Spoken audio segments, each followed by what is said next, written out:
created to have some fun together, sharing and singing. So, join and enjoy. Our love for opera brings us together. Thanks for being with us in this trip. Hello, everybody. Welcome back to the Opera Wheel of Singing series.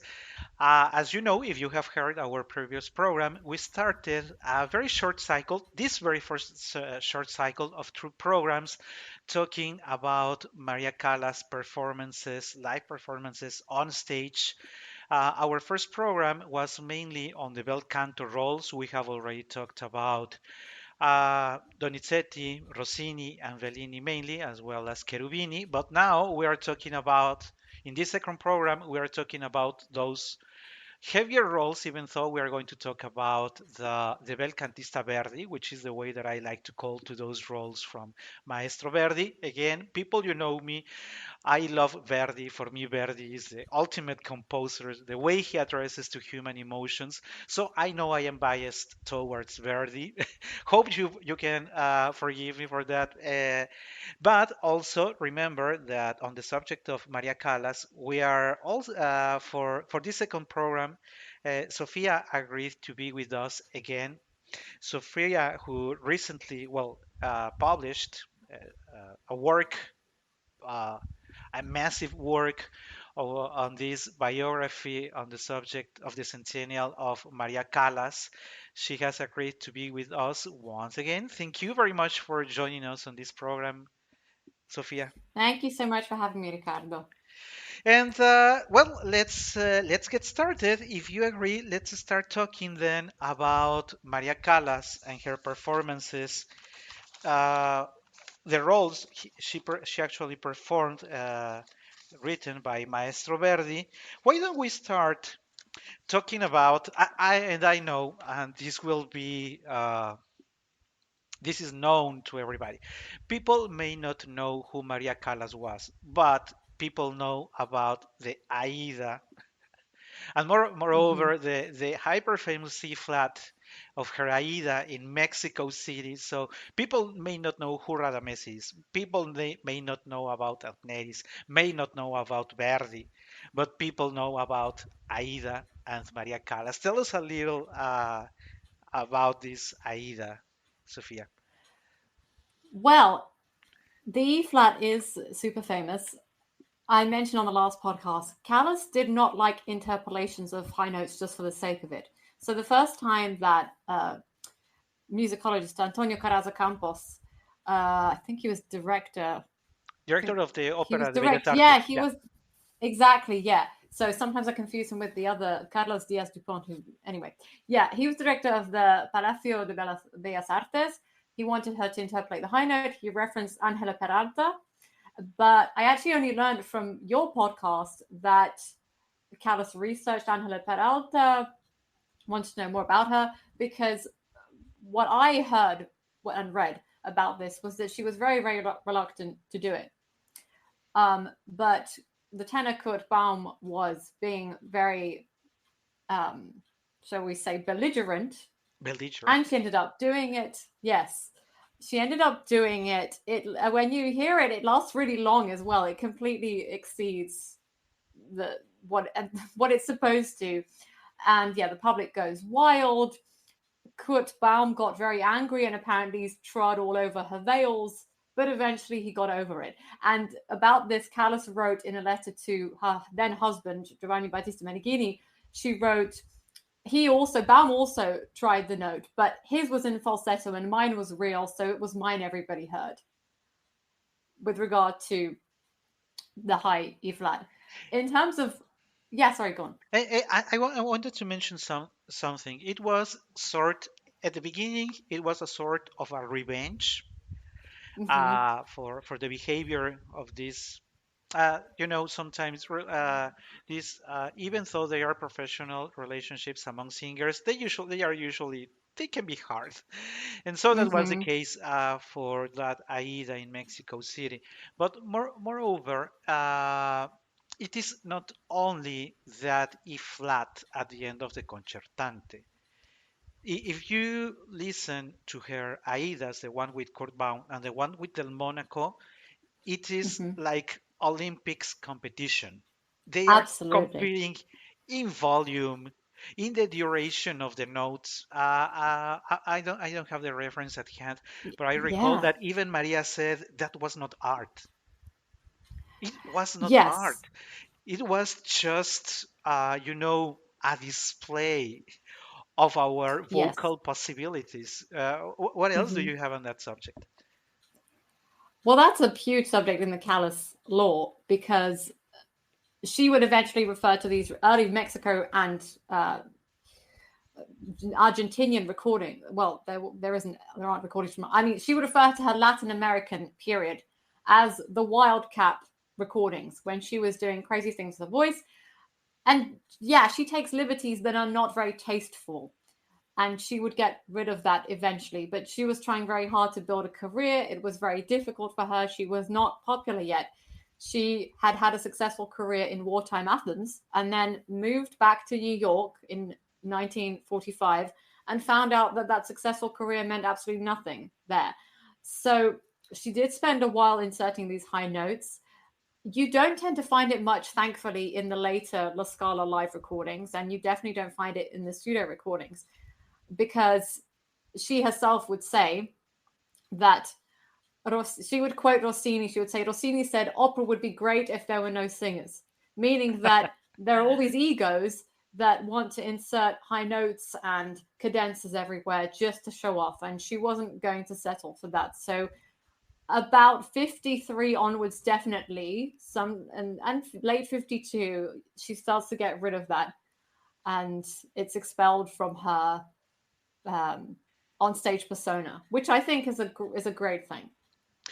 And the one thing that is very interesting to mention is that what actually started as a sort of a revenge, that's what that E flat was. Even though uh, there are these there is supposed investigation on Angela Peralta. She's also known Mm-hmm. as the Ruiseñor Mexicano. Even if she researched on that, truth is that much of the motivation was that revenge on the tenor. But I don't think she could ever imagine that even people who don't know anything about opera know about this recording. So at some, Oh, well, at, that's interesting because I think that must be a Mexican phenomenon. I mean, over here, if someone doesn't know who Maria Callas is over here, they're not going to know what Aida is typically, and they're not going to know about the Aida Mexican performance. So probably that's a Mexican thing, I imagine. that could be the case, yeah. Because I have read a dozen of documents on those performances, and I Hmm. also noticed some comments from people from other countries that also refer to that very same Aida and the E flat, because except for those recordings of Maria, you will never find again, as you just mentioned, you will never find her doing it again. Hmm. So that is the Aida from Mexico City, even if you don't know the year, who, what the rest of the cast was. So it appears that there is a good group of people outside of Mexico who also know about this Aida. And Okay. I'm sure that you have had the chance of listening to the complete recording of that one. There is Hmm. something almost electrifying in the atmosphere. There is something going on, if not art, there is something going on Yes. there. The public is also what can almost feel the emotion of the Oh, yeah. public there, but we need to admit that was not art. Oh, well, yes. But now that we mention it, and I'm just kind of feeling it in my soul, um, Aida, as a character, is not the most elegant, intelligent, or imperial woman. So Yeah. when I hear Callas' Aida in Mexico, she sounds so juvenile, but it is also to an advantage because the characterization is it's not supposed to be Norma or Violetta Valerie, and it's not supposed to be Medea for sure. It's not supposed to be Lady Macbeth. So she's this young princess. So when she starts singing Pietà ti prende del mio dolor, there is desperation in it, and yes, it sounds a bit childish, but Aida is a bit childish. So, is it I mean, I would say it's art. It's not the highest of the Callas caliber, but it does qualify as art because there's still more artistry in that Aida than there are in the vast majority of Aidas that have been performed and recorded since. Yeah, and you mentioned, and you just mentioned another of the iconic roles by Maria, which is La Traviata. I don't know how many times she sang La Traviata throughout her life. And I also remember that we exchanged a couple messages on the subject of La Traviata, because La Traviata is one of the roles she sang from her early years of her career and one of maybe the final ones. So if you want to somehow try to understand or witness the evolution of the voice of Maria, it's in the role of Violetta Valery, because you can hear her Mm-hmm. from the very early years with that people call her fat voice that sounds Mm-hmm. more like a dramatic soprano, and how it evolves till the final, maybe the final 50s, early 60s, and you see how it has her voice has changed. But not only her voice has changed, she has matured also as a woman and understands now Violetta even better. Yes. So I mentioned this in the last episode. Callas had two roles she adored completely unconditionally, and those were Norma and Violetta Valery of La Traviata, because they sacrificed themselves for love, which is the ultimate operatic concept. In the first Traviata, that for the studio recording from 53, it's a pretty bland voice. I mean, I don't think I've ever listened to that recording for pleasure. I don't think I've even listened to it in 10 years or something. It's just it's not entertaining at all. Eventually, what happened was in 1955, Callas teamed up with Luchino Visconti. This wasn't their first outing at La Scala. Their first outing was La Vestale by Spontini. But what Visconti really sought to capture was the characterization of Violetta from beginning to end. When you hear her in that recording, she's incredibly mature, even in the first act, even during the Brindisi. And there's an interesting moment that varies from performance to performance. So the Baron Dufault, who is Violetta's lover, tells Violetta, Violetta tells him, Alfredo, whom she doesn't really know yet, he knows more about me, or he cares more about me than you do. And the Baron Dufault says, well, I've only known you for a year. And she says, Ei solo da qualche minuto. But he's only known me for a minute, basically. And in the other Traviata incarnations, she laughs. And it's not always the best laugh. It's a bit awkward because this is a whole other topic, but Callas was not the best spoken actress. So she characterizes much better when she is singing than when she is speaking or laughing. But here she doesn't, and she's generally more restrained. It's as if Violetta knows of her destiny from the very start, even when she's doing the Brindisi. She's supposed to be happy, but she has led such a despondent life, and you hear it right from the start. And there are other elements that occur in other performances, like this has been quoted a lot, but it is exquisite. Germont comes and says, you have to leave Alfredo because you're disgracing his sister, which is, as you know, it's such a silly plot point, but there you go. That's La Traviata, and that's the novel by Alexandre Dumas fils. Dita alla giovine si bella e pura. So tell your young girl, so beautiful and pure. In the performance from Covent Garden, London, 58, she pauses before pura, and then she also begins it almost with this plosive piece, this pura, because she herself feels she is not pure, especially compared to Alfredo's young sister, for whom she's about to give up her entire life. And the Amami Alfredo of both the 58 performance and the 55 performance, I think if you had to choose two moments of the Callas repertoire that best exemplify her just almost frightening characterization, you could take Casta Diva and you could take Amami Alfredo. And she herself said that when she performed Violetta, she had to save all her energy in the second act for that moment, because before she's writing the letter, and you can almost hear the tears in her voice. What am I going to say to him? And she's scribbling it out. Visconti wrote notes to her that were very, very precise. Sit down, write this, cross it out, write another line, cross out the other line. That management of her in the 55 La Scala Traviata actually creates, to me, the absolute consummate Violetta. I would say the 58 London one is a close second. I don't think the Lisbon Traviata is that great. I think you can hear anxiety from her voice at the very beginning. And that's more Callas than Violetta. That's more Callas thinking, okay, how am I going to get the high notes in Sempre Libera?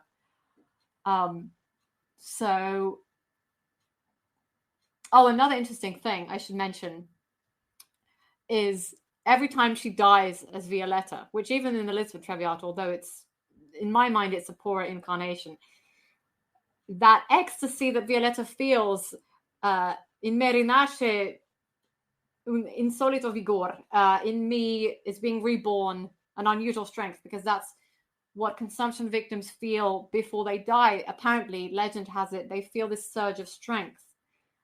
It's always so devastating to hear. And she allows her voice to expire. It's very, very dangerous what she does vocally. And she would say herself, you have to keep it on a thread, that voice. The more Violetta's illness progresses, the more she has to keep it on a thread. You hear her singing, and some critics didn't understand this at the time. They said, oh, she was running out of breath. And Callas said, no, they just didn't get it. My character is dying of consumption. So you can hear her cough in melody, which is impossible. You couldn't even envisage it. If you haven't heard it, there's no way you can envisage it in your head. How do you cough in melody? How do you sigh in a melody when you're singing really, really difficult operatic music? And she would cherish a letter she got from a nurse who had worked in a tuberculosis ward that said, when I saw your Traviata, I saw in you my patients that had been dying of tuberculosis. Because she had accomplished that vocal effect that I don't believe any other soprano has ever tried when singing the last act of Traviata. And it is very interesting to mention that, yes, but provided that there are so many sopranos singing Violetta Valery throughout the world for over 100 years already, people get used to not actually listening. But because if you really pay attention to the libretto, you know from the very first act that Violetta will die. Yes. You know. And when Callas... You know that, or the expectation should be that as we progress throughout the opera, Violetta's voice should be decreasing in quality, in fiato, because the voice tells you that she is dying. But when you listen at these recordings, and I don't want to give names of sopranos again, they reach to Addio del Passato with full voice. Addio, la la la la la la la. And it's impossible that if you're about to die, you go full voice, full volume, with an impeccable voice when the opposite has to be happening. You're running out of breath. You are tired. Your body is unable to move on. And we know that Maria Callas really liked to study her roles. Absolutely. She really knew what the composer was looking for. And of course, we can see it in the Verdian roles. Moreover, in the Verdian roles, in the Puccini roles, because Bel Canto has a. I don't want to say that they are one of the differences between Bel Canto and the composers that came later is that Bel Canto takes its name because your interest is that beautiful singing. Yes, you're telling a story, but there is this beautiful singing that still Donizetti managed to build interesting plots behind that beautiful singing. But Verdi jumps fully into the drama. And that's where a genius artist such as Maria understands these nuances of the role. Here she's suffering. How is she going to say "que me dirá, que me dará el coraggio"? Mm-hmm. Almost weeping, almost crying. That really takes an artist to perform. It's such a balance. It's that particular moment where it is as though you hear her crying, but it's not the way that Beniamino Gigli did it, because she would reference him in her Juilliard masterclasses years later. She would say, "Oh, he had that cry, but that was his thing." When you hear that in other voices, it does sound vulgar. When you hear her thinning her timbre for the letter scene, it's just astonishing vocal molding. And I also wanted to mention, I said just now that she wasn't at her best necessarily reading letters. So there's also another letter scene in Macbeth that's spoken. She wasn't at her best doing the spoken text, but in the Lisbon Traviata, even though it's not the best Traviata, when she's reading that letter about what happened with Alfredo and his duel with the Baron Dufault, and she says, "Fare migliore," that is exquisite spoken acting as well. Now, that doesn't emerge from Maria Callas very often because she is not a spoken actress.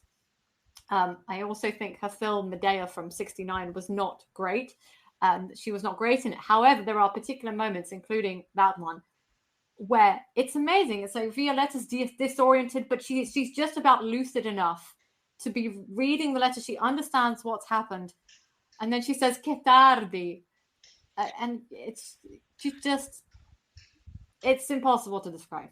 Yeah, and now, if you agree, maybe we can move on with another role.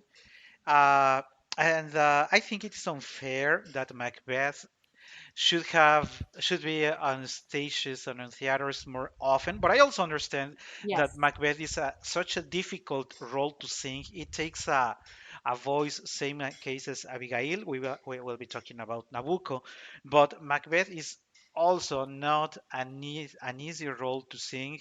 And but there is something very interesting about it that not many people talk about, and this is what the comment that I made earlier, that I like to call the bel cantista in Verdi, because even though it is a heavy voice for Lady Macbeth, Verdi adds coloratura to that role, which singers know, or if you're a close Mm-hmm. follower of the opera voices, you know that when a voice is heavy, it hardly ever has coloratura. And if it is a coloratura voice, it usually is a small voice. It is not usually a huge voice. So the combination of a huge, heavy voice, such as Lady Macbeth, and coloratura makes it almost impossible to sing to most singers. The coloraturas and the ornaments here there tend to many sopranos do it very slow, which then loses that spirit that Verdi Oh, absolutely. wanted to convey, especially after, in the scene Ortuti sorgete, ministri di Mm-hmm. morte, etc. That has to be fast because that is Verdi.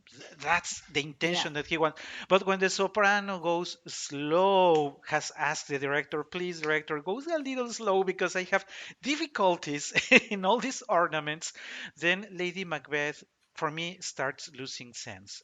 And we just mentioned it in the previous program, one of the specialties of Maria was bel canto. So for her Mm-hmm. singing, if she managed Armida, Rossini, Bellini, Donizetti, how difficult could it have been for her singing the bel cantista style of Verdi? Of course, it was not that hard. But tell us a little more about this Macbeth. Well, interestingly, there's a little story around Macbeth because Toscanini supposedly wanted to conduct Callas in it, and she continued thinking, I think probably until she died, so she never thought otherwise, that something had gone wrong and Toscanini had changed his mind. Um, but actually, it turns out Toscanini didn't like Callas very much. He described her voice as, he said there was vinegar in her voice. Another person alleges he said there was a needle in her voice, so that didn't go very well. But apparently, he was a demanding conductor who Rosa Poncel said would throw his watch on the floor in rehearsal if he got agitated. So we're going to disagree with Toscanini about Callas's voice because apparently he was not a very I don't know, patient person. And anyway, obviously, we don't agree with Toscanini about Callas' voice. So the 52 recording, that's the only recording we have of the complete Macbeth with Callas. I mean, it is somewhat a stupendous recording. There are still moments that are very juvenile in the Callas artistry. When she reads the letter to Vieni da Fretta, it sounds really, really silly. It's completely incredible, as in the literal sense of it, and not believable. However, what she does is she gives Lady Macbeth this virility. So interestingly enough, Maria Callas is this incredibly feminine woman, incredibly feminine singer. But when she's Lady Macbeth, she wears the pants in the relationship. And I would say that's probably the only role where I hear that from her. I mean, maybe there are some arias where you get, oh, I'm sorry, there's also Carmen, but we're not going to talk about that now. So to me, her voice sounds very, very bestial. She is the one dictating Macbeth. And I don't know if, I mean, in Shakespeare's play, that doesn't feel to me to be, it doesn't feel to me that Macbeth is quite so emasculated. I feel like there's more of an emphasis on that in the opera than in the original play. I think But that has to do with when you have the opportunity of reading on the subject from Verdi. There is a letter that I forget who he addressed it to. It was on the subject of the first performance of Macbeth, and they had chosen a famous singer whose name I don't recall, but he Verdi wrote himself. You have chosen this lady who has a beautiful voice.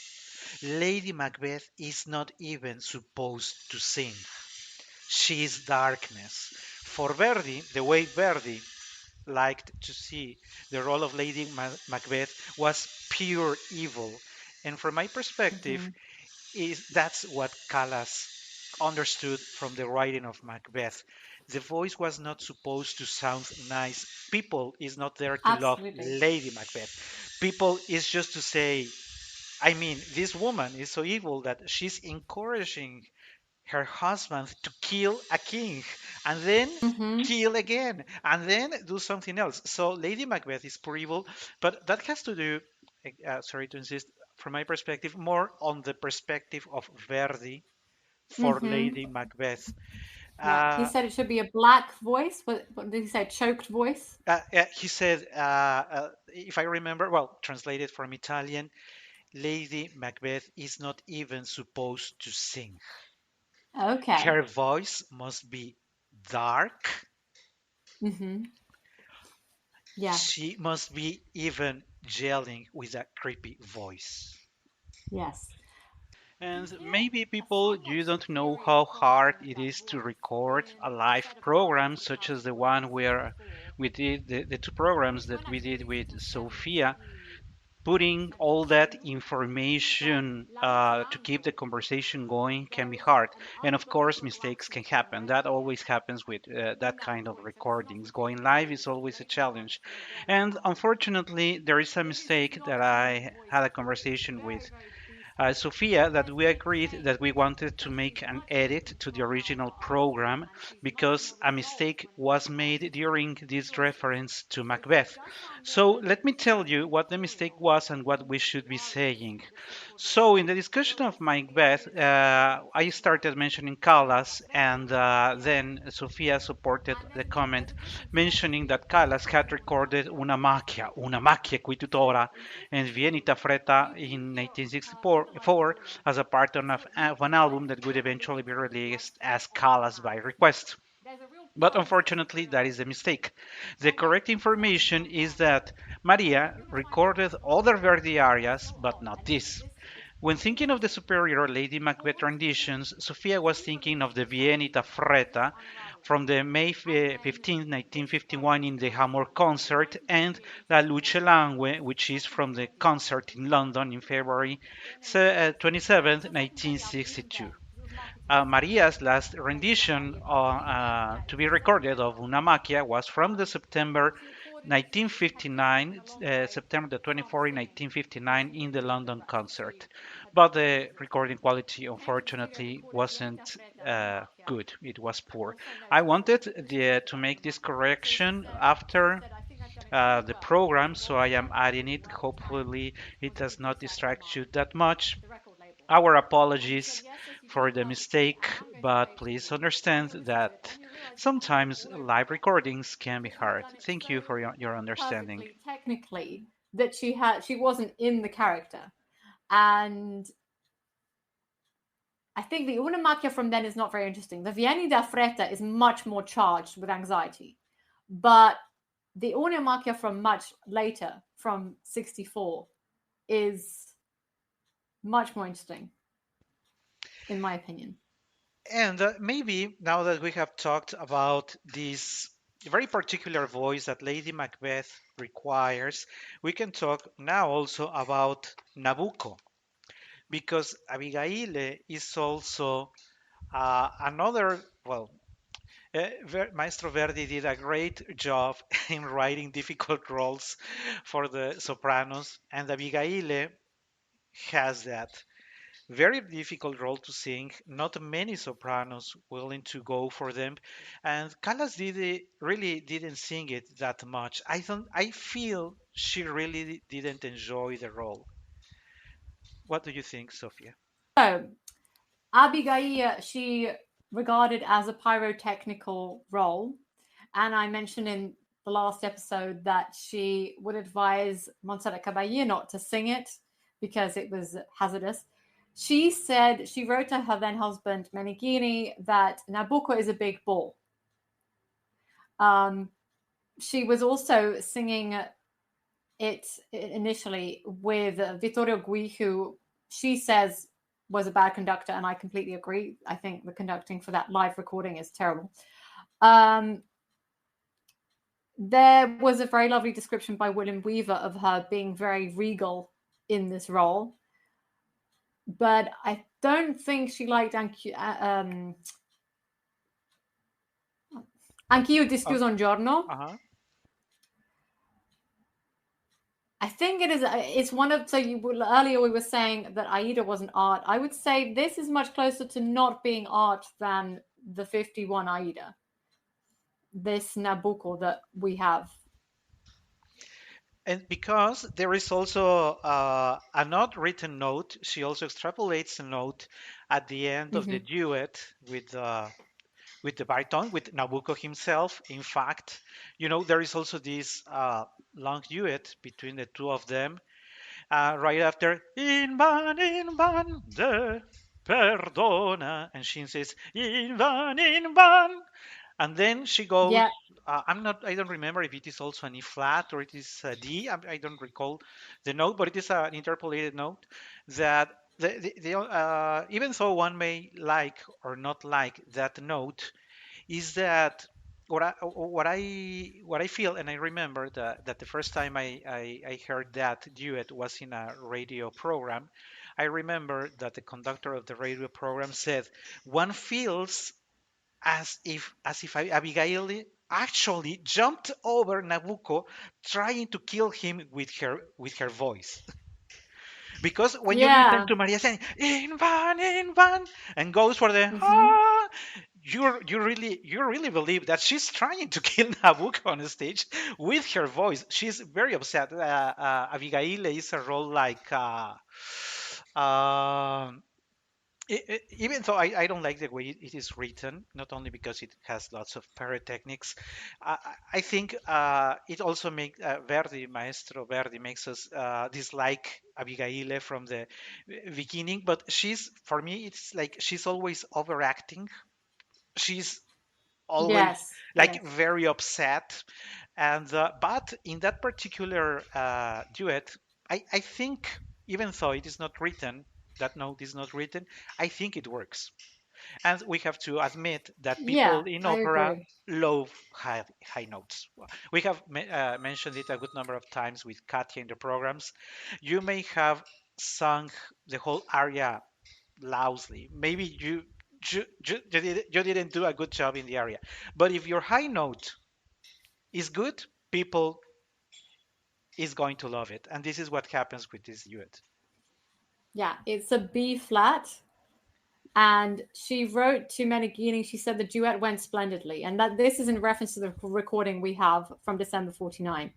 So yeah, she was very happy with herself. But because if you're at 1949, she's still not that superstar. Yeah, exactly. So singing the A flat in Mexico for Aida, of course, she knew she was building her career. That is the ambitious Callas, right? Working Yeah. towards her goal. But why don't we talk a little more about this role that you mentioned earlier, her Gilda in Rigoletto? Gilda was a role that Callas had to learn in the space of a few days in Mexico, singing next to Di Stefano. There are lots of paradoxes going on in that recording. So on one hand, the voice is too dark. Gilda's supposed to be younger. On the other hand, you do hear it peak out from time to time. So that's a presage of the future Callas, that you're going to hear this little girl voice. Later on in the Juilliard masterclasses, she would tell a student, Gilda is saying, leave. I'm blanking. What is his Gualtier Malde? Right, that's his made-up name. So she's his made-up name. Yeah, she's saying leave, go away, but what she really means is stay. By the time of her Juilliard masterclasses in 71, 72, Callas would tell her student, careful, don't be too cutesy here. Because, she's a girl, but you don't want to end up sounding fake or over the top. But you're not getting any of that in the 52 Mexico recording yet. There is a lot of vulnerability there, especially when she's in the scenes with her father. By the time we get to Cara Nome, it's a bit too dark. And then she unfortunately unravels. And in Tutte le Feste sings Fra le tenebre, which is one of the next lines, instead of Tutte le Feste. So it has potential. It's a pleasure to listen to, but it's not entirely the Gilda that we're eventually going to get in the studio recording, which is vocally much, much more on point with that sculpted little girl, extremely endearing voice. It was too soon for her voice, I think. That Gilda in Mexico, I also have the recording of that. It is interesting as a document, as a testimony of what she actually sang, but I also don't feel that was the best choice for those years. Many things still need to happen before Maria could fully understand the role of Gilda, because Gilda is a very young girl. Yes. And she goes through a lot. I mean, she decides to offer her life to save who she thought was Gualtier Malde. So when you think of the decisions that a little girl has made, you and I think Callas understood it later, said, "Hey, no, I really need to understand the psychology of Gilda a little, or even better, if I want to do a better job in singing this role." Yeah, and then when she does eventually conquer that role, I remember when she sings the first time she sings Gualtier Malde. It's almost as if she's got something metatextual going on. So Gilda herself is an idiot, and there's really no other way to put it. I don't like Rigoletto as an opera. It has beautiful music, but I can't get over Gilda being quite that much of an idiot. I'm going to sacrifice myself for this man, even though he cheated on me and pretended to be someone else. It doesn't, it's just very difficult to, even in the world of opera, which is crazy, it touches the borderline for believability in opera.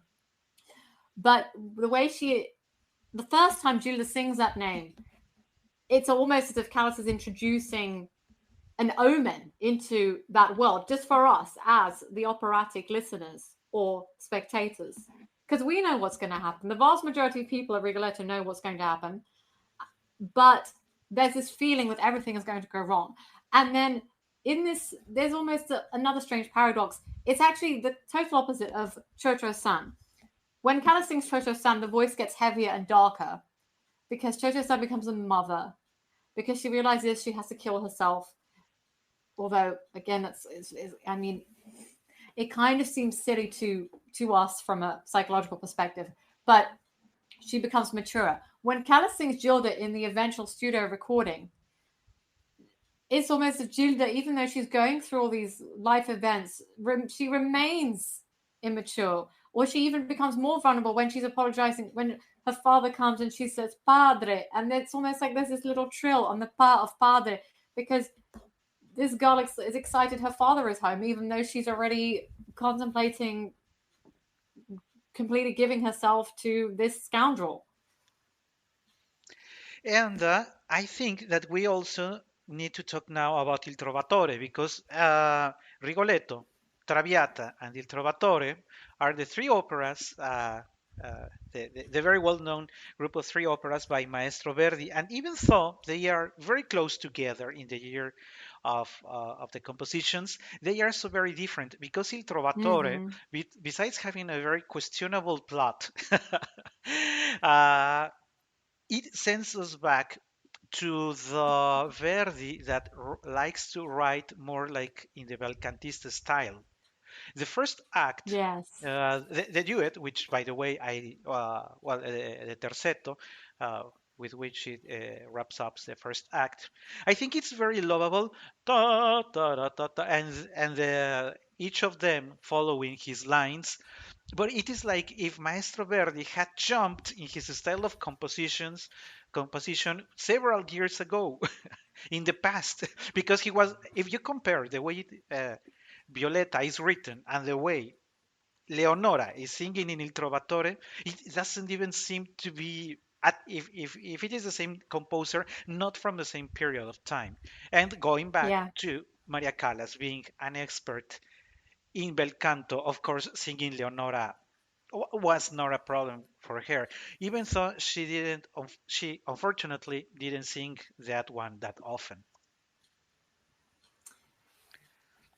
Well, Leonora is, to me, one of the incomplete Callas roles, in that we have a live recording, we have a studio recording, but I don't think either of them are that good. We have several D'Amor Solari Roses. I think the best one comes from the 58 Paris Gala. Yeah, that one is live, great. even though, that is the crowning achievement of that night. Even though the chorus is completely out of sync and Callas herself knew it. In the live recording from, when is it? From December, is it? February, not December. February 53. I feel like the voice is too dark for a Spanish princess. Yeah, that was, I think that Maria, even though she had the coloratura there and she had the voice to sing Leonora, I think that she struggled a lot in understanding how to paint the voice for Leonora. Yes, absolutely. At some moments, she sounds more like Macbeth than as Yes. Leonora. And Leonora does not have that level of that darkness in her voice. It's not that heavy. So I think that the problem Maria had here is, how do I actually sing it? It is not Anna Bolena with her ornaments, of course it is not, but it is not Lady Macbeth. So somehow she struggled to find how to actually place it. But it's unfortunate that I agree with you. Maria could have given us a much better Leonora, provided that she had everything she needed to sing that role. Yes, and the studio recording is with Karajan, so you expect it to be sublime, and it's not. And my feeling was that she didn't let herself emotionally go. I feel like she's too self-conscious, and that you don't sense the passion in Tachira no te Placida, or that you don't sense the darkness in Miserere. She is just too in control, in my opinion, in the studio recording. And now that you mentioned it, is a good moment, I think. Because you mentioned again Karajan, I said I don't like Callas and Karajan with Lucia, and I agree the same Hmm. with Il Trovatore. From my perspective, there was some sort of problem of understanding between Karajan and Callas because my perspective, and if you're a Karajan, if you like Karajan, please forgive me. Uh, but Well, but somehow I love Karajan, him, but he had a massive ego. yeah, he and Maria had a massive ego as well. So I think No, no, no, no. I mean, I I don't know as much about Karajan, so I can't really argue, in terms of who had the bigger ego. But my feeling is his ego was much more massive. That's just a feeling. Anyway, go on. and he managed to somehow I don't know how to put it. He didn't let Maria be the best of Maria. That control that you say she's too much in control. I think that this is the director that we are actually listening. I feel like Karajan told Maria too many times, do this, don't do that, and at some point Maria she didn't feel free because when I listened to her with Tullio Serafin or Gavazzeni, I feel this is more like Maria flowing. But when I listen to her in Karajan, I feel like Karajan is sort of restricting her. I don't know if those are the right words, but I don't feel that Maria and Karajan are the best combination, at least not for what we have talked. But Butterfly is amazing. And So I disagree. Just because of Butterfly, I disagree okay, because and it's we're about it's, it's astonishing. we're about to get to Puccini because of course But Maria. no, let me just mention something because I'm Sure. considering what you said. So you think Karajan limited Callas, which is interesting because that didn't occur to me for the studio recordings. I could see where that could work because, as I mentioned in the previous episode, they had a little bit of a conflict. He wanted to repeat the Sextet and Lucia. He also they had a conflict about the staging. They had a conflict about him increasing the volume of the orchestra. So yeah, definitely clash of two enormous personalities. But in April 1956, she did write to Walter Legg. Karajan was not directing; she meant conducting Lucia, and I simply can't hear the opera without him. Tell him I miss him, and it's a shame we don't work more together, don't you think? So this was before Trovatore, but this would have been, was this before or after their major conflict? Okay, let me just see. When was Vienna Lucia? I'm just gonna look this up. Vienna, where are we? Oh, okay. So Vienna Lucia is in June. Okay, so this was before their conflict, and then they worked together again that August for Trovatore. Okay, maybe. I don't know. It's interesting. I hope some more information about this can come to light because I'm obviously an enormous fan of both of them. Callas is my soprano and Karajan is my maestro. So anyway, Yeah, yeah, carry yeah. on. And there are two more roles that we need to talk about from Maestro Verdi, and they are uh, I Vespri, I Vespri Siciliani, Mm-hmm. and why don't we start with that one, and we will wrap up the Verdi roles with a final opera that we will mention in a second. Yeah.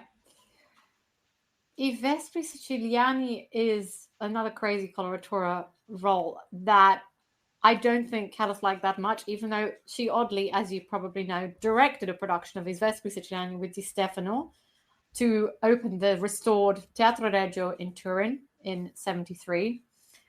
To me, the Florence 51 production is not ideal. The voice is too bombastic, and there's something diva-like about it.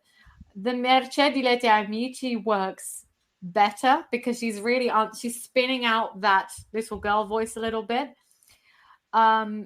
But the recording of Arigia Parlo Ancora from July 1960, which she actually never allowed to be released, is better in my mind than the way she rendered it in 51 in Florence. I think this is another role that she struggled a lot to put together. I also agree that Arriva Parli Encore is It's not the best of Callas. Certainly is not. No. Uh, Sorry to compare, but if you listen to Montserrat Caballés, Montserrat is an angel singing that part. But I have the impression that Maria enjoyed, in particular, the bolero, the Marche di Lette Amiche, because Oh yes, one yes. feels like she's enjoying, like she's really enjoying that. You really do. She's playful. I don't know. Yeah, it's got Anon Junja vibes. It's like Anon Junja in Verdi. Yeah, it's like that, and because I have that recording, the EMI studio recording from that bolero, and I recall that the first time I heard it, I said, I'm sure Maria was almost dancing or doing something with her body while she Yeah. was singing, because you really believe she's enjoying that one. Even though something Hmm. horrible is about to happen in the opera after after that Mercedilete Amiche, but she is enjoying that time. And one, I'm not sure about you, but one, or at least personally speaking, I really enjoy when I listen to Maria enjoying these beautiful, bright moments in the opera. Yeah. She has sung So too that's many her language. dramas. Yeah, So that's where she feels herself. That's what she would say, that she felt herself the most with Rossini, Donizetti, and Bellini. So that's her at home. And she's expressing herself, even though we know she spoke four languages. She's expressing herself much better in those threads of coloratura than she ever would in a verbal sense.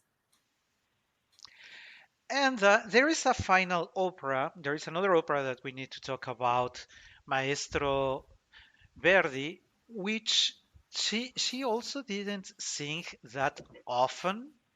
I happen to Hmm. have a recording of her with Giuseppe Di Stefano, which Hmm. I think that having a program only for the things she did with Di Stefano. Well, I'm not sure if you know about this, but Maria Callas is of course much loved in Mexico, but Di Stefano Hmm. is even he's loved even more than Maria.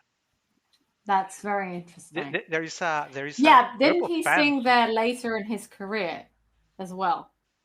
Because I There, know she didn't go back to Mexico after 52 to sing, at least. She went there on holiday, but she didn't go to sing. Did he continue performing there until the end of his career then? yeah, he did. Okay. So there are these many anecdotes around Maria and Pipo Yeah. Yeah. I really think it deserves a later program. Maybe we can talk about it later. Uh, because there is an understanding, and there is something that I think Katya and I have mentioned in previous programs, is that yes, you're a mezzo, a tenor, a baritone, whatever your tessiture is, and you may be a different tessiture, but you have to make a duet. The Yes. the the understanding of the other singer's voice, your commitment to do something artistically valuable is something that hardly ever happens. Then you have a soprano that it falls short in fiato, and then the tenor keeps the note for a second longer, or the other way around, and she goes for the high Hmm. C, knowing that the tenor doesn't have the note. And when you look at those many things happening, that doesn't. Well, I know that people and Maria have their stories. They Yeah. had different opinions a very good number of times, but from my Yes. perspective, the some of the most accomplished operas by Maria are with Di Stefano. I know she sang with a good number of tenors, but and these are my thoughts. There was something uh, that Maria liked about the artistry of Di Stefano and the other way around. Di Stefano loved something in Maria, even if they detested themselves many times. For the many stories that are around the two of them. But artistically speaking, I think that the most achieved duets and operas are usually with the two of them. I partly agree, partly disagree. So, firstly, yes, there was a tremendous mutual admiration, and Di Stefano, he actually said Callas sings like a man, and he meant that in a good way because I'm not going to get into it, but Di Stefano could be a bit misogynistic at times. So that for him was the ultimate compliment to pay to a soprano. Um, I think their Tosca from 52 is amazing. I think this Ballo is pretty good. I think she worked also very well with Corelli, and I don't know if you know that she and Corelli they had begun recording an album of duets in 64, but that was suspended because Corelli had a falling out with Georges Prêtre, who was the maestro for that album. When Callas was considering tenors for a Traviata that she was intending to do in 67, that just kept getting postponed and postponed and postponed until it didn't happen, I don't think she actually considered people. So, of course, we know they then reunited for the big concert tour. But in terms of did Callas think of Di Stefano as her ultimate singing partner, I'm not sure. I think she really liked Corelli. She helped Corelli a lot. She helped him learn the role of Pollione. She helped start his career. She wanted him to be on the Traviata, but that didn't work out. The 67 Traviata that never was to be. So I don't know. I mean, I separate the major career with the concert from the concert tour. Yeah. And going back a little to talk about going back to Un ballo in maschera, which she Mm-hmm. also didn't sing a lot. Uh, I really wish she would have sung it more often because she has two great arias in there. Of course, Yes. most people know Moro ma prima in grazia is the one that is Mm-hmm. most known, but the first aria is just so so beautiful when she feels like defenseless in the middle of the night, feeling that there is a dead body watching, looking at her. Mm-hmm. You feel her despair like only Maria could do it. I wish we had more on the subject of Un ballo in maschera. What do you think? I am a bit conflicted about Un ballo in maschera. My attitude towards it is a bit like my attitude towards Trovatore, but it's very different. So the live ballo in maschera from December 57, I feel like the voice is quite dark, too dark at times, and it's also very anxious. So in E Colori do Campo, what I hear is self-loathing. Now, I guess there's an argument to be made that Amelia hates herself. She feels like she's a traitor. But I feel like there's just slightly too much of it because it gives the performance too strong an edge in that aspect, and there isn't enough change throughout the character. So there's tremendous darkness. I don't just mean in the voice, I mean in the mood for E Colori do Campo, and then also for Moro ma prima in grazia. I don't feel like there's enough of a shift. I feel like she starts the opera knowing she's gonna die, and that's the way it continues throughout. But the duet is good in terms of the duet Take Your Store. I mean, again, it's mostly anxiety, and then there's that break where she actually admits that she loves him, and she says "Damo," and that's extraordinary. But there isn't enough psychological shift, to my mind, in either the live recording or the studio recording. And Un ballo in maschera is, even though it has two great arias for the soprano, it really is about the tenor. To be sincere, it's like Andrea Yeah, Chenier. yeah, Andrea yeah. Chenier is for the tenor, so Maddalena is a great role. But if you are an accomplished soprano, as Tebaldi, as Callas, and many others, you're not expecting to be It can second to steal the the tenor. limelight. Yeah. Yeah. But let's move to No, yeah, I Puccini. think Amelia isn't. I was just going to say, Amelia is so dark musically. How can she steal the limelight? I mean, she just basically suffers throughout the whole thing. So that maybe that's why I feel like the characterization isn't that interesting. I don't know if in the live December 57 recording, I don't know if that's more a reflection of her difficulties connecting with the role or just being really nervous on stage. I don't know. I don't I know. think, personally, I think that this is one of the operas where even Maestro Verdi struggled to have even though, for instance, as we talked about Macbeth, he's very clear about how he wants to be Lady Macbeth and all the roles to be. Yeah. But I feel that for Umbalo, even Maestro Verde is struggling to put Ricardo in the right place, Renato in the right place, and putting Amelia in the right place. He's also struggling on how to give each of them the characteristics to put a, a libretto that actually flows. Those are my thoughts, but Yeah. I think we need to move to Puccini because we will soon Okay. be running out of time. It always happens to me when we talk about opera. So Hmm. let's talk about and Puccini. She sang what every soprano would love to sing from Puccini. Of course, Mimi. Of course, Turandot. Of course, Hmm. Tosca. Of course, Chocho-san. And Manon Lescaut in studio recording as well. And I think she should have sung it more often in the theaters. Oh my God, yeah. Well, she never sang Manon Lescaut in the theatres, and also she was displeased with her 57 studio recording, and she didn't let it come out for 2 years, which was silly, because it's, to me, Manon Lescaut, Butterfly are the greatest Puccini recordings of Callas, and they're both studio recordings, but to me they are superior to all the live Toscas, including the filmed televised 64 second act. They are superior to the 53 Tosca.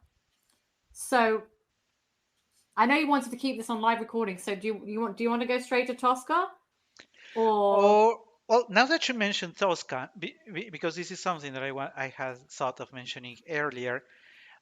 We have talked a lot about her recordings, but there are only a couple of videos with Maria where mm-hmm. we can actually witness Maria Callas on stage, and that is on Yes, Tosca. On yes, Tosca, we can witness her with a small amount of difference in years in Paris, and the later one in, I forgot, London. The other one is in London, right? yes. Uh, Mm-hmm. and that's where all the things that are said about Maria are the only two times you can actually see her doing it In a role. in There a is role. some silent footage. Yeah, there's some silent footage from the Traviata from 55. There's a bit of silent footage of the Butterfly in Chicago 55, but I have seen those and you can it barely see anything. So exactly. I know. Yeah. but for Tosca, what do you? And we know that Callas really didn't like the role of No, Floria didn't like. Tosca. But even though she Yes, disliked it, she did a great job on that one. she did. That when I was analyzing Tosca to write my book, and as I was writing my book, the constant question about Tosca that came up for me was, is the fact that she's doing it so well representative of the fact that Tosca's easy to play? Because Tosca is a diva. Tosca's a cliche. Tosca is basically a self-important, grandiose soprano. This is what she is as a woman. So is Maria doing this so well because she is a really good actress? Or is it just the case that even maybe when she's having an off day, it's very easy to do that because she herself is a singer. And as a singer, I'm not saying she wasn't self-important or grandiose, but she did sometimes slip into the habits that opera singers do, which is doing a big crescendo, swallowing a note. Now in any other role, if any other character has a huge crescendo, it may sound vulgar or overly dramatic. If Floria Tosca has a huge crescendo, it's okay because this is an actress. She's a singer. Floria Tosca is a singer, so she's going to be theatrical, which means that any soprano singing Tosca doesn't really run the risk of doing it too theatrically. So she can even give a not so bad, a not so good performance, and it still sounds convincing. So yeah, Callas did not like Tosca. Thought she called her a grand guignol. So very theatrical. When you see Callas also on stage, there are lots of expressions that do not look very natural. And again, you can either think, okay, well, she's playing a bad actress, because that's what Floria Tosca is. We presume Floria Tosca is not a great singer. And she doesn't understand that Mario is actually going to be killed in the end. And Mario dies. And before that, she tells him, she's advising him how to die convincingly in this mock execution.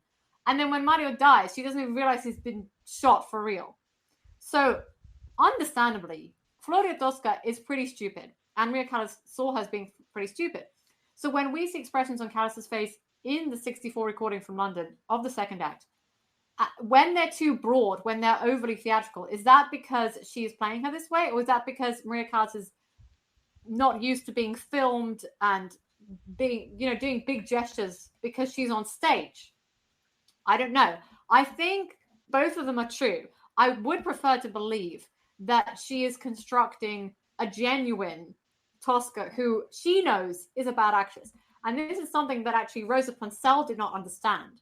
So Maria Callas loved Rosa Ponselle. And whenever she was asked about which other sopranos or even singers do you admire, it was always Rosa Ponselle. When I was young, I would spend hours wearing out the grooves of Rosa Poncelle's records. But Rosa Ponselle had concluded her career quite early on and moved to Beverly Hills and lost interest, I guess, at least in operatic performance. So when Rosa Ponselle saw Callas, you were mentioning the recordings of Callas in a role. You said Paris, you said London, but there's also the Ed Sullivan Show from New York from 1956 with George London. Which I don't really like, by the way. No, I don't like it either, no. That's why we forgot. About it. Yeah. So Rosa Ponselle said, what is she doing with her shawl? She seems clumsy.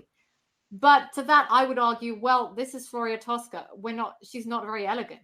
There's absolutely nothing about the way Tosca is written musically or textually that suggests she is elegant. She's being manipulated by Scarpia. It takes her a while to even realize. But I would say pretty much all recordings of Callas in Tosca are good because it's such an easy opera vocally and it's such an easy opera characteristically. I think actually the best one comes from Mexico in 52. I also think that is the greatest Di Stefano performance with Callas because it doesn't matter, even if they're trying to out-sing each other, it's kind of part of just the Floria Tosca Mario dynamic, I guess. Or at least it can be passed off that way.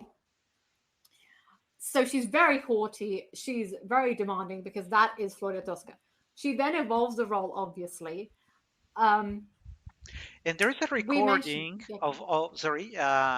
there is a recording of the duet, the duet of the first act with with Franco Corelli. I don't know if you have heard it. That when she appears on a stage, there is this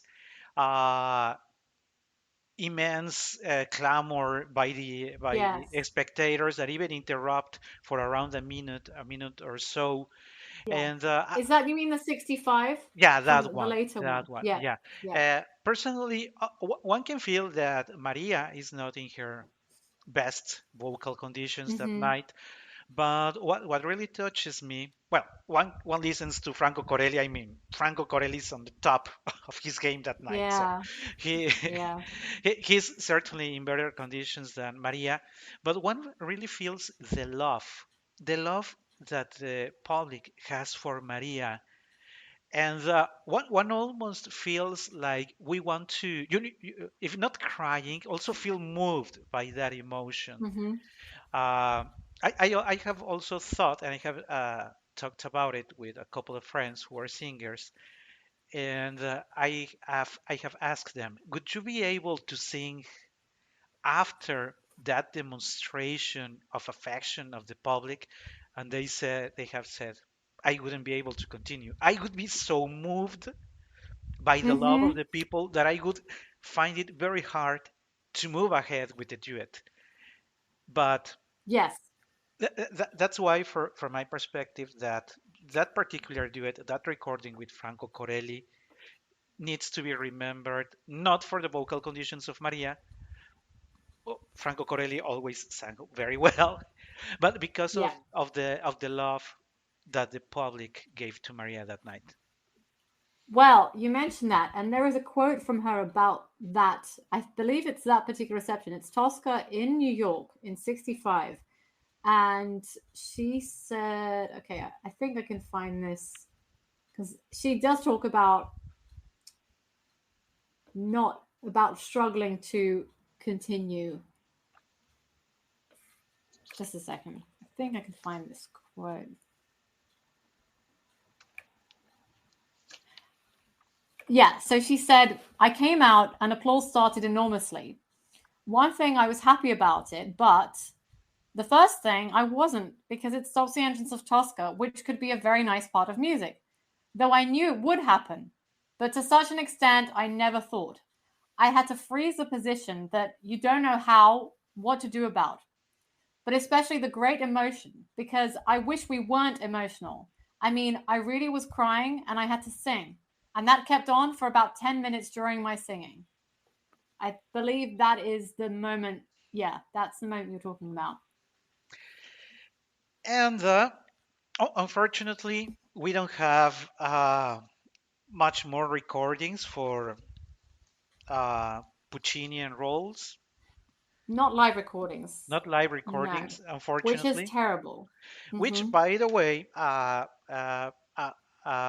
people who are listening to this podcast, if you would like to have a program on the studio recordings of Maria Callas, please send us an email, opera we love singing at gmail.com, opera we love singing at gmail.com. Please remember that if you want to have a reply in the program, you need to be explicit about it, because I keep replying to emails or I am replying to them privately. If you would like your message to be transmitted in the program, you need to mention it. Otherwise, you will get private replies. Okay? Okay, then we have a final role that we would like to talk about. We talked a little earlier about it, and it is Umberto Giordano's Andrea Chenier, which again is not an opera for a soprano; it's for the tenor to to get the applause. And there is a Maddalena, there is a soprano that needs to sing with him, and that also has beautiful parts. The duet that she has in the second act Mm-hmm. with Chenier himself, the La Mama Morta. Many people learned about Maria Callas because of La Mama Morta in the movie Philadelphia. You know, in the Yes. scene with Tom Hanks, so people know that La Mama Morta because of that movie. But tell us a little more about this role and Maria Callas. I don't know that much about her attitude towards Maddalena because it was a last minute thing. So Mario del Monaco was supposed to sing in Trovatore with her in January 1955 at La Scala, but he felt unprepared. So she had 5 days to learn the role. Leonard Bernstein saw her in the role and he wrote his wife that she was a divine coquette of 17 or so, completely believable. She had earlier sung La Mama Morta on the Lyric and Coloratura Arias album the year before. And that's a very good recording. It's a very strong recording, but it's Yeah, got nothing on this live rendition. You hear this woman go from being a completely self-involved, trivial teenager to talking about how they killed her mother and her maid Bercy had to prostitute herself to feed them during the French Revolution. But the most amazing thing about André Chenier is when she talks about mi venne l'amor, love came to me. And then the aria love is personified. So it's not even as if she is talking about André Chenier. It's just she's talking about this phenomenon, love. It came to you like an angel reached out, like a higher power came to earth. And everything in that aria changes. It starts on such dark notes and it transitions into that brightness. And she builds this unbelievable determination, which will develop in the opera. But because this is opera and it's not a movie, it's not a determination to survive, it's a determination to die for love, which to me is one of the most interesting and romantic concepts of opera. Characters build strength so they can die. In all yeah, other art forms, characters are trying to build strength to survive, as is, our species since the beginning of time. In opera, they're going to muster the strength to die. So the most astonishing facet of that, together with La Mama Morte, is at the very end when they're being taken to be executed to the guillotine, and she has taken the name of somebody else, Idia Legre, to be executed, and someone comes and asks them their names or mentions the name Idia Legre, and she says Sonio, and it's a declaration. It's this fierce determination, so she can go and die. I mean, if that's not art, if that's not transcendence, I don't know what is, because it's completely beyond reality in the most superb of ways. Yeah, many people, again, as we have mentioned earlier, many people who like opera just like it for the high notes. And Andrea Chenier in the final duet, that's pretty much what it has. Two powerful voices. If you are familiar with the voice of Del Monaco had such a huge voice. So when the two of them go for for that final duet, and they forget just what you mentioned, that they are about to die, and she decides to die with him, and the final words they say are "Viva la morte insieme." See, yeah, That yeah. vocally, it's extremely difficult to achieve. Believe me, "Viva la morte insieme," and like a trumpet, pa, right, loud above the orchestra volume. But you really need to feel the emotion of two people who have decided to die together, because they are not saying we are dying. Even in Aida, they know they are dying, but the tone is darker. Exactly. They are about And to in Manon perish. Lescaut, it's completely different as well. But Umberto Giordano decides that no, they will die together, but they will die with, and even the orchestration, is so superb after that you really feel moved by that way of the way Giordano decided to complete this act in his opera. And I think we have covered all the operas that we wanted to have for today's program, this second program on the subject of Maria Callas and her live performances. From my side, I can say that I have enjoyed this program a lot. These two programs, I have Yeah. enjoyed them a lot. Uh, because when one has the opportunity of talking about artists of this size, artists who suffered enough in life to build their careers, but she knew, we didn't mention it, at the end, Maria knew her value. Yes. Maria knew she had something to offer, and she was right, because uh,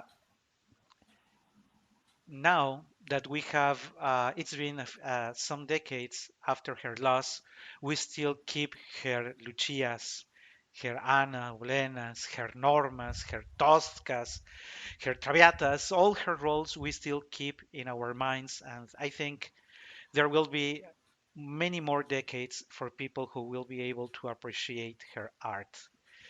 I would also like to thank you, Sophia, again for having agreed to be with us on a second program, for having It was shared such a pleasure.